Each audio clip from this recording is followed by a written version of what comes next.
देशातील ताज्या घडामोडी जाणून घेण्यासाठी STV महाराष्ट्र चॅनलला सबस्क्राइब करा, शेअर करा आणि बेल आयकॉन प्रेस करा।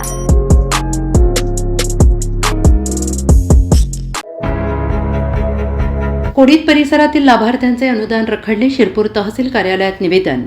तालुक्यातील कोडीत परिसरात संजय गांधी निराधार अनुदान योजना, श्रावणबाळ निवृत्ती वेतन योजना, इंदिरा गांधी राष्ट्रीय विधवा निवृत्ती वेतन योजना, इंदिरा गांधी राष्ट्रीय अपंग निवृत्ती वेतन योजना यासह विविध सामाजिक सुरक्षा योजनांचे अनुदान लाभार्थ्यांना वेळेवर मिळत नसल्याने तीव्र नाराजी व्यक्त केली जाते आहे।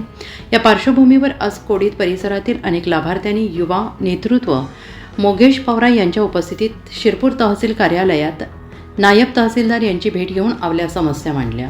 या योजनांच्या माध्यमातून वृद्ध, विधवा, अपंग, निराधार नागरिकांना शासनाकडून मासिक आर्थिक मदत दिली जाते। मात्र गेल्या काही महिन्यांपासून अनुदान उशिरा मिळत असल्याने लाभार्थ्यांना दैनंदिन खर्च, औषधोपचार, अन्नधान्य यासाठी मोठ्या अडचणींचा सामना करावा लागतो आहे। अनेक लाभार्थ्यांनी अनुदान वेळेवर न मिळाल्याने कर्ज काढावे लागत असल्याची व्यथा यावेळी मांडली।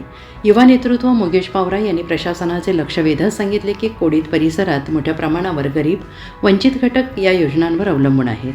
अनुदान रखडल्यामुळे त्यांच्या जीवनावर थेट परिणाम होत असून प्रशासनाने याबाबत तातडीनं कार्यवाही करावी। लाभार्थ्यांच्या तक्रारी ऐकून नायब तहसीलदार यांनी यावेळी सकारात्मक भूमिका घेतली। नायब तहसीलदार यांनी सांगितले की काही लाभार्थ्यांच्या कागदपत्रांमध्ये त्रुटी, बायोमेट्रिक प्रमाणीकरण, आधार लिंकिंग, बँक खात्याशी संबंधित अडचणी यामुळे अनुदान वितरणात विलंब होतो आहे।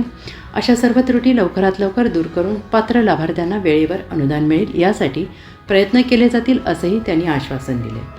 तसेच शासनाने दिलेल्या सूचनानुसार प्रत्येक लाभार्थ्याने आपले आधार कार्ड बँक खात्याशी लिंक करणे, बायोमेट्रिक प्रमाणीकरण पूर्ण करणे, आवश्यक कागदपत्रे अद्ययावत ठेवणे गरजेचे असल्याचे त्यांनी स्पष्ट केले आहे आणि यासाठी तहसील कार्यालय संबंधित विभागामार्फत मार्गदर्शन केले जाईल असेही सांगण्यात आले आहे। या भेटीनंतर लाभार्थ्यांनी प्रशासनाकडून सकारात्मक प्रतिसाद मिळाल्याची भावना व्यक्त केली। मात्र प्रत्यक्षात अनुदान वेळेवर खात्यावर जमा होईपर्यंत संघर्ष सुरू राहणार असल्याचं त्यांनी नमूद केलेलं आहे। येत्या काळात समस्या सुटल्या नाहीत तर पुन्हा आंदोलनाचा मार्ग अवलंबण्याचा इशारा काही लाभार्थ्यांनी दिला आहे। यावेळी कोडीत परिसरातील विविध गावातील लाभार्थी मोठ्या संख्येनं उपस्थित होते। प्रशासनाने दिलेल्या आश्वासनांची तातडीनं अंमलबजावणी होऊन निराधार, वृद्ध, विधवा, अपंग नागरिकांना दिलासा मिळेल अशी अपेक्षा व्यक्त होते आहे।